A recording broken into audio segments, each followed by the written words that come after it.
On a stormy night, a woman was working late when she heard strange noises outside her home. At first, she tried to ignore them, but the creepy creaks and groans sounded like someone was trying to get in. Curious, she decided to investigate. What she found was deeply horrifying.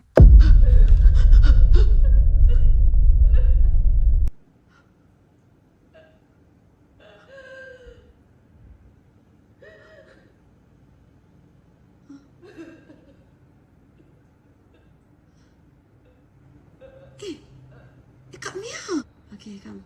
Sini, Kak Mia. When she stepped outside, she met a terrifying figure that sent chills down her spine. Its eyes glowed with an unnatural light, and its presence filled the air with pure evil. She tried to scream, but her voice was stuck in her throat.